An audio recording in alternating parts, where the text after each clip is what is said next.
Welcome. Joe Volpe, publisher of the Corriere Canadese, North America's only Italian language daily newspaper, here on behalf of Go Live TV, Corriere Media Group, and Corriere Canadese. Lots of issues this course of this week, all having to do with education and the cutbacks that the provincial government is proposing. And that's where we're going with our comment.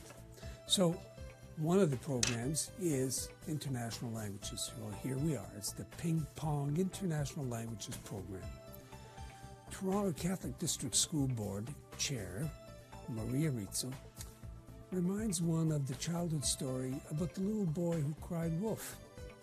It seems only yesterday that she and the then chair, Michael Del Grande, were doing their obstructive best to end the Extended Day International Languages program, otherwise known as the ILP. Now she wants people to focus their attention on the merits, educational, social, and cultural, of the program in the academic life of students entrusted to the care of the Toronto District Catholic School Board and other boards. The largest number of students registered for the ILP is in the study of Italian language. This doesn't preclude any others. In fact, if anything, the Italian community plays a leadership role in the expansion of the program. Maybe that's the problem. In 2014-2015, the issue was that there was a shortfall of some $300,000 in the special education business line under which the program was or is delivered.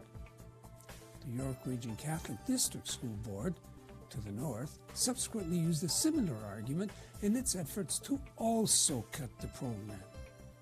Now, both squeezed additional funds from Italian authorities through their partner ally, the Centro Scuola and Cultura,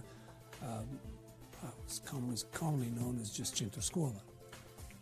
Now it functions primarily as a travel agency delivering credit courses in Italy to Canadian students, and it's satisfied to provide off-site and off-hours instruction for a fee, of course. It's good business. The pressure for elimination of the ILP came from the Toronto Elementary Catholic Teachers Union, otherwise known as TECT, or at least from the whining of some of their membership. The ILP would involve extending the instructional day by 20 to 30 minutes in schools where it is offered. The result was and is that teachers in those schools, 44 of them, would have to be on site for an additional time, free to do preparatory work, etc. Apparently, that's too much to ask. Now, even if the Education Act requires all teachers to be on site in their schools 15 minutes before and 15 minutes after the end of the instructional day. So they filed grievances for breaches of collective agreement. An arbitrator, Russell Goodfellow, agreed with them, and in the spring of 2018, a mere 7 months ago, ordered the Toronto District Catholic School Board to cancel the program. Under pressure by some trustees who didn't see the logic in firing some 70 international language program teachers, the Toronto District School Board determined to conduct a survey of the schools and the parents as to the acceptability of that IL program.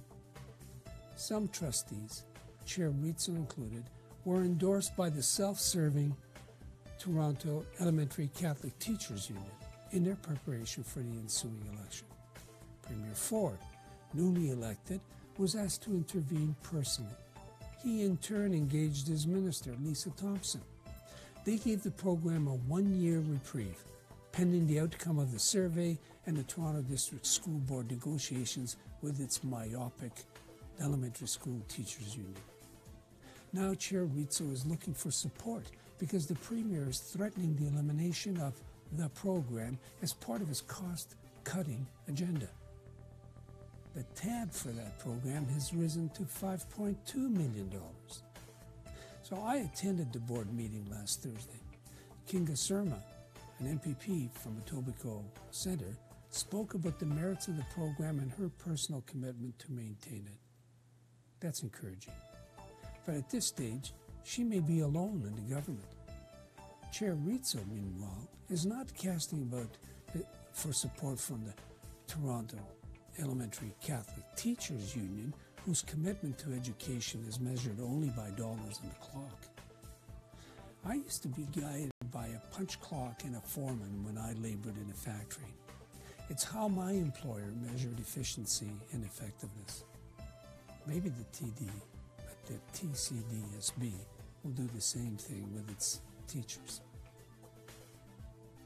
Joe Volpe for Go Live TV, Corriere Canadese Media Group at Corriere Canadese, inviting you to follow on all social media and to stay tuned after these messages for the commentary in Italian and subsequently in Portuguese.